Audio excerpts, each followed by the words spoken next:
নমস্কার বন্ধুরা, আপনারা দেখছেন এক নজরে ব্লগ। দেখুন, একটি লেবু গাছের পাতা কি সুন্দর সবুজ, কচি কচি পাতা বেরোচ্ছে গাছের মধ্যে, কি সবুজ পাতা। পাশাপাশি আপনাদেরকে দেখাবো আরেকটি লেবু গাছ, যেই গাছটার পাতা ফ্যাকাশে বা হলদে হয়ে গেছে। দেখুন এদিকের এই গাছটা, পাতাগুলি যেরকম হলদে হলদে ভাব, ফ্যাকাশে হয়ে গেছে। এটা লেবু গাছের একটা কমন রূপ। দুইটি গাছই পাশাপাশি, অথচ দুইটা গাছের চেহারা দুই রকম। যখন কোনো গাছের পাতা এরকম ফ্যাকাশে হয়ে যায় এবং গাছটা রুগ্ন হয়ে যায়, এটার মধ্যে কোনো নতুন করে কচি পাতা আসছে না, তখন বুঝে নিতে হবে গাছটার মধ্যে খাদ্যের অভাব হয়েছে। এরকম যখন মাটির পিএইচ লেভেলের মধ্যে গন্ডগোল তৈরি হয়, তখন এরকম হতে পারে। যে গাছটার পাতা হলদে হয়ে গেছে, সেটা মাটি থেকে সঠিক পরিমাণে খাবার গ্রহণ করতে পারছে না। সেই সময় আমরা যেই চুন খাই, ডুলু চুন অথবা কৃষি চুন ফার্টিলাইজারের দোকানে পাওয়া যায়, সেখান থেকে কালেক্ট করবেন।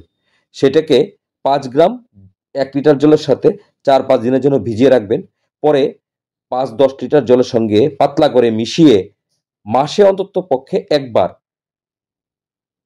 ব্যবধানে বছরে 2 বার অথবা 3 বার দিতে পারেন। একবার দিলেই দেখতে পাবেন গাছের চেহারা পাল্টে গেছে এবং পাতাগুলি সবুজ হয়ে গেছে। এটা ছিল আজকের দিনের একটা শর্টকাট টিপস। আপনাদের কাছে ভালো লাগলে অবশ্যই আপনারা একটা লাইক দেবেন, শেয়ার করবেন এবং সাবস্ক্রাইব করে আমাদের পাশে থাকবেন। দেখুন এখানে গাছটা কীরকম রুগ্ন আর পাশের গাছটা কীরকম সবুজ।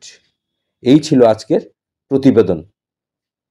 আপনারা এরকম মুসাম্বির গাছ লাগান বাড়িতে, আর আগামী বছর থেকে আপনারাও প্রচুর প্রচুর মুসাম্বির খান।